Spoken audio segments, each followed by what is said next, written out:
कामिनी की शादी एक राजेश नाम के लड़के से होती है।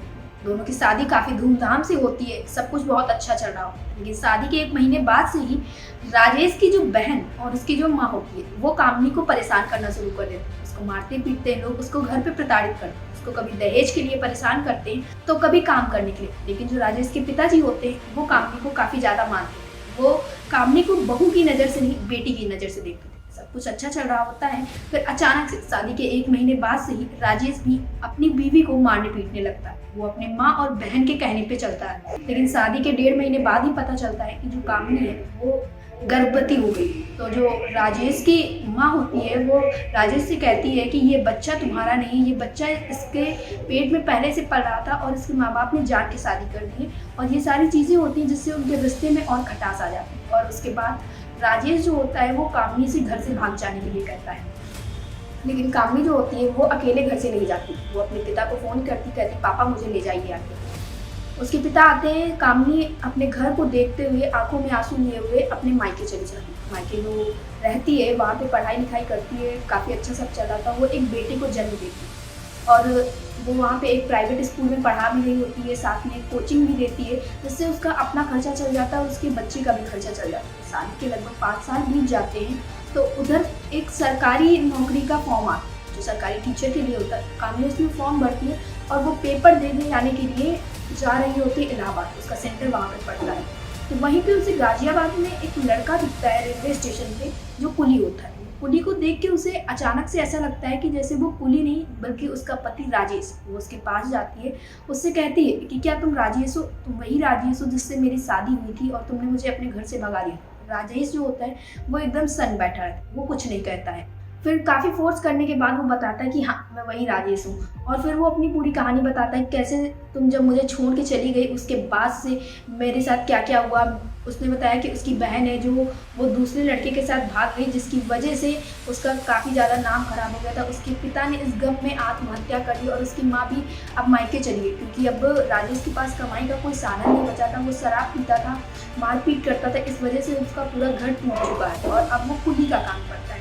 और उसके बाद वो उससे माफ़ी मांगने लगता है। लेकिन जो कामिनी होती है वो ये सारी बातें छोड़ देती है और वो कहती नहीं मुझे पेपर देने जाना है, मैं बस तुम्हें देखा तो मुझे लगा कि तुम मेरे पहले पति हो, इसलिए मैंने तुम्हारे पास आने की कोशिश की, तुमसे जानने की कोशिश की तुम कैसे हो। बाकी तो तुम्हारा हाल अब जो है तुम अपने हिसाब की ज़िंदगी जी रहे हो और तुम यही चाहती हो। लेकिन मैं तुमसे रोक टोक करती थी, तुमको शराब पीने से मना करती थी तो तुम्हें ये सारी बातें बुरी लगती थी, इसलिए अब मैं तुम्हें छोड़ दी हूँ और अब तुम अपनी ज़िंदगी अच्छे से व्यतीत करो। तो वो कहता है कि कामिनी मुझे माफ़ कर दो, तुम मुझे अपना नंबर दे दो। लेकिन कामिनी इससे मना कर देती है और फिर वो पूछते हैं कि तुम कितने दिनों बाद लौट के आओगी। तो कामिनी बताती है कि वो अभी 3 दिन के लिए इलाहाबाद जा रही है, वहाँ से आएगी, उसके बाद ही वो कुछ बता पाएगी। तो वो वहाँ पे वो दोनों एक दूसरे का नंबर ले लेते हैं। लेकिन जो कामिनी होती है वो राजेश को गलत नंबर दे देती है क्योंकि वो नहीं चाहती थी कि राजेश उसकी ज़िंदगी में दोबारा आए। कामिनी जाती है, अपना पेपर देती है और कुछ चक्र ऐसा होता है कि कामिनी का नाम भी आ जाता है। उसके बाद उसकी सरकारी नौकरी लग जाती है, वो सरकारी टीचर बन जाती है। और फिर उसकी मुलाकात एक बार राजेश से होती है। राजेश फिर उससे मिलता है तो वो बताती है कि हम तुम्हारे साथ नहीं रह सकते हैं, अब मेरी नौकरी लग चुकी है, मैं एक अच्छा जीवन। उसी वक्त पे उसके बेटे का फ़ोन आ जाता है जो अब 5 साल का हो चुका था। तो वो पूछता है ये कौन है, तो वो बताती है कि ये हमारा बेटा है। तो वो कहता है कि ये हमारा बेटा, तो इस बात पे वो कहती है कि तुम्हारी माँ ने तो कहा था कि ये जो लड़का है या ये जो बच्चा है वो नाजायज़ है, लेकिन ये जायज़ बच्चा था, ये तुम्हारा ही बच्चा था जो अब 5 साल का हो गया। ये बात सुनकर राजेश काफ़ी भावुक हो जाता है और वो रोने लगता है, कहता है प्लीज़ मुझे मेरे बेटे से एक बार मिला दो। उधर जो कामिनी का बेटा होता है वो अक्सर जिद करता है कि माँ सबके पापा है, मेरे पापा नहीं, प्लीज़ मुझे पापा से मिला दो। फिर जब उस बच्चे का वीडियो कॉल आता है तो वो राजेश को देखता है तो वो पूछता है कि माँ ये आपके साथ कौन है, तो वो बता देती है कि ये तुम्हारे पापा हैं।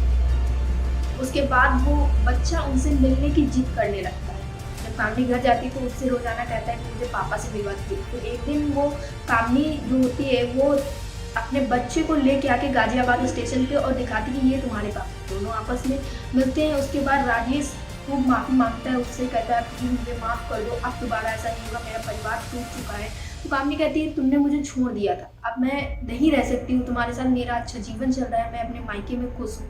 लेकिन काफ़ी ज़्यादा मनाने के बाद कामिनी को उस पर दया आ जाती है। तो वो कामिनी कुछ पैसे देती है उसको और कहती है कि अच्छा ठीक है, तुम इन पैसों का यूज़ करो और मैं तुम्हें सोच समझ के बताऊँ। 3 दिन बाद कामनी काफ़ी सोचती समझती है और सोचती है कि ये छोटा सा बच्चा जो दिन भर अपने पिता की रट लगाए रहता है, अगर मैं इसके साथ चली जाती हूँ तो उसको एक पिता मिल जाए। इसके बाद दोनों किराए के मकान में रहने लगते हैं और इससे कामनी के परिवार वाले काफ़ी आहत होते हैं, क्योंकि वो नहीं चाहते थे कि ये दोनों साथ रहें। फिर दोनों साथ रहने लगते हैं। इसी बीच में पुलिस इंस्पेक्टर की जगह निकलती है, तो कामनी जो होती है वो अपने पति का फॉर्म भरवाती है और वो काफ़ी ज़्यादा मेहनत करता है और उसके बाद उसकी नौकरी लग जाती है। फिर दोनों खूब पैसा कमाते हैं और आपस में एक मिलजुल कर एक नया घर खरीदते हैं, एक नया घर बनाते हैं, जो घर उन दोनों ने अपने खून पसीने की कमाई से बनाया था। इस तरह से राजेश एक रिश्ता तोड़ने के बाद खुद से जोड़ने की कोशिश करता है और जो तलाक हो चुका होता है वो दोनों फिर से शादी करते हैं और एक खुशहाल ज़िंदगी बिताने लगते हैं अपने बेटे के लिए। कामनी ने तो अपने बेटे के लिए ये शादी की, लेकिन राजेश सच में कामनी को बहुत प्यार करता था और अपने बच्चे के साथ एक सुखी जीवन व्यतीत करना चाहता था, क्योंकि उसे अपनी गलती का एहसास हो चुका था। और उसके बाद से दोनों अपने खुद के लिए हुए घर पे रहने लगते हैं।